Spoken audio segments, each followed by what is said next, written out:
ভারতের রাজধানী নয়াদিল্লি বৃষ্টি ভেজা, কিন্তু এই বৃষ্টি থামাতে পারেনি ক্ষোভ, থামাতে পারেনি হাজারো শিক্ষার্থীর কণ্ঠ।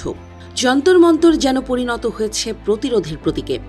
একদিকে শিক্ষার্থীদের অটল অবস্থান, অন্যদিকে সরকারের কঠোর অবস্থান। এই সংঘাত এখন শুধু একটি আন্দোলন নয়, এটি পরিণত হয়েছে জাতীয় রাজনৈতিক সংকটে। শিক্ষামন্ত্রী ধর্মেন্দ্র প্রধানের পদত্যাগের দাবিতে আন্দোলনকারীরা স্পষ্ট বার্তা দিয়েছেন, দাবি পূরণ না হওয়া পর্যন্ত তারা যন্তর মন্তর ছাড়বেন না। টানা কয়েকদিন ধরে চলা এই আন্দোলনে প্রতিদিনই বাড়ছে মানুষের অংশগ্রহণ। বৃষ্টি, বাধা কিংবা পুলিশি কড়াকড়ি কোনোটিই যেন তাদের মনোবল ভাঙতে পারেনি। আন্দোলনের প্রতি সমর্থন জানিয়ে কংগ্রেস নেতা রাহুল গান্ধী সরকারকে তীব্র আক্রমণ করেছেন। তিনি দাবি করেন, গত এক দশকে শতাধিক পরীক্ষার প্রশ্নপত্র ফাঁসের ঘটনা ঘটলেও একজন অপরাধীকেও শাস্তির আওতায় আনা হয়নি। শিক্ষার্থীদের প্রতিটি দাবিকে ন্যায্য বলে উল্লেখ করে তিনি বলেন, শিক্ষামন্ত্রীর অপসারণ এবং শিক্ষার্থীদের ওপর নির্যাতনের বিচার এখন সময়ের দাবি। এদিকে আন্দোলন দমাতে প্রশাসনের নেয়া বিভিন্ন পদক্ষেপ নতুন করে বিতর্কের জন্ম দিয়েছে। অভিযোগ উঠেছে, যন্তর মন্তরের বিদ্যুৎ সংযোগ বিচ্ছিন্ন করা হয়েছে, আন্দোলন স্থলে খাবার ও পানীয় পৌঁছাতে বাধাও দেওয়া হয়েছে। কিন্তু পরিস্থিতি পাল্টে যায় সাধারণ মানুষের স্বতঃস্ফূর্ত অংশগ্রহণে। দেশের বিভিন্ন প্রান্ত থেকে খাবার, পানীয় এবং প্রয়োজনীয় সামগ্রী পৌঁছে যেতে থাকে আন্দোলনকারীদের কাছে।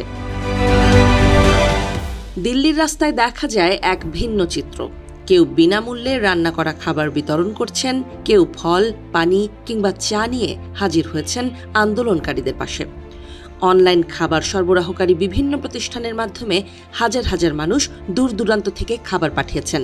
এমনকি এক পর্যায়ে এত বেশি খাবার পৌঁছে যায় যে আন্দোলনের নেতাদের সামাজিক মাধ্যমে অনুরোধ জানাতে হয়, আপাতত আর খাবার পাঠানোর প্রয়োজন নেই। আন্দোলনের প্রভাব শুধু দিল্লিতেই সীমাবদ্ধ নেই। গুজরাট, বেঙ্গালুরু সহ বিভিন্ন শহরে শুরু হয়েছে সংহতি সমাবেশ। গুজরাট বিশ্ববিদ্যালয়ের সামনে বিক্ষোভে অংশ নেওয়া বহু মানুষকে আটক করেছে পুলিশ। তবুও আন্দোলনের প্রতি জনসমর্থন থামছে না। বিশ্লেষকদের অনেকেই বলছেন, সাম্প্রতিক সময়ে ভারতে এমন জনসম্পৃক্ত আন্দোলন খুব কমই দেখা গেছে। এই আন্দোলনের প্রভাব সরাসরি পড়েছে ভারতের সংসদেও। টানা তৃতীয় দিনের মতো লোকসভা ও রাজ্যসভা কার্যত অচল হয়ে পড়ে। বিরোধী দলগুলো শিক্ষামন্ত্রীর পদত্যাগের দাবিতে অনড় থাকায় প্রশ্নপত্র ফাঁসের মতো গুরুত্বপূর্ণ ইস্যুতেও কোনো আলোচনা সম্ভব হয়নি। সংসদের ভেতরে উত্তপ্ত বাক্য বিনিময়, বাইরে বিক্ষোভ, সব মিলিয়ে রাজনৈতিক অচলাবস্থা আরও গভীর হয়েছে।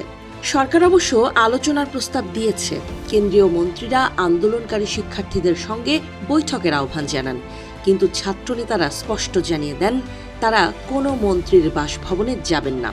আলোচনা হলে সেটি যন্তর মন্তরে কিংবা নিরপেক্ষ কোনো স্থানে হতে হবে।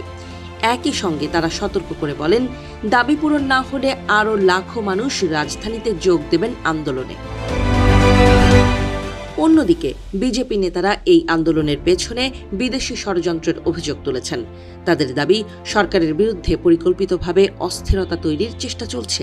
তবে বিরোধী দলগুলো এসব অভিযোগ প্রত্যাখ্যান করে বলছে, এটি শিক্ষার্থীদের ন্যায় বিচারের আন্দোলন, যার সঙ্গে কোনো বিদেশি শক্তির সম্পর্ক নেই। পরিস্থিতি আরও উত্তপ্ত হয়ে ওঠে যখন দিল্লির গুরুত্বপূর্ণ 16টি মেট্রো স্টেশন সাময়িকভাবে বন্ধ করে দেওয়া হয়। এতে সাধারণ যাত্রীরা চরম ভোগান্তিতে পড়েন। বহু স্টেশনের ভেতরেই শুরু হয় ক্ষোভ ও বিক্ষোভ। সন্ধ্যার দিকে স্টেশনগুলো আবারও খুলে দেওয়া হলেও জন অসন্তোষ আরও স্পষ্ট হয়ে ওঠে। এদিকে আন্দোলনের মধ্যেই অনশনরত সমাজকর্মী সোনম ওয়াংচুককে অনশন প্রত্যাহারের আহ্বান জানিয়েছেন ছাত্রনেতারা।